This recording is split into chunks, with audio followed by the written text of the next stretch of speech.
চোখের দৃষ্টিকে না দেখতে পেরে তার মনের দৃষ্টিকে সে হাঁটা চলাচল করে এবং তার পথচারীরা তাকে আগিয়ে দেয়।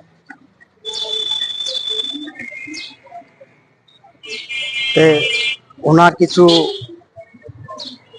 কথা আপনাদের মাঝে বলবো। আসসালামু আলাইকুম কাকা। ওয়ালাইকুম আসসালাম। কাকা বাসা কোথায়? বেতবাড়ি। বেতবাড়ি। তাহলে আপনি কি করেন? আমি এই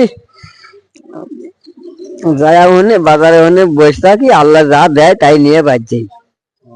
আল্লাহ যা দেয় তাই নিয়ে আপনি বাইর যান। তাহলে আপনার ছেলে মেয়ে কয়জন? ছেলে চারটু।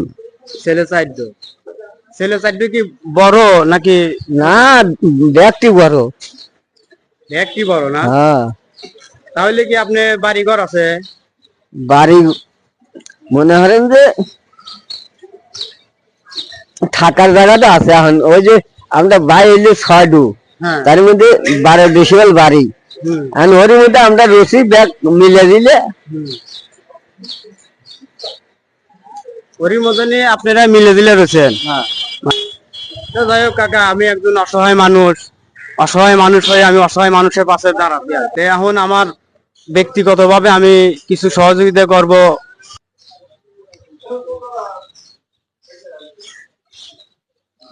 তাহলে আমার ব্যক্তিগতভাবে আমি আপনাকে কিছু সহযোগিতা করব।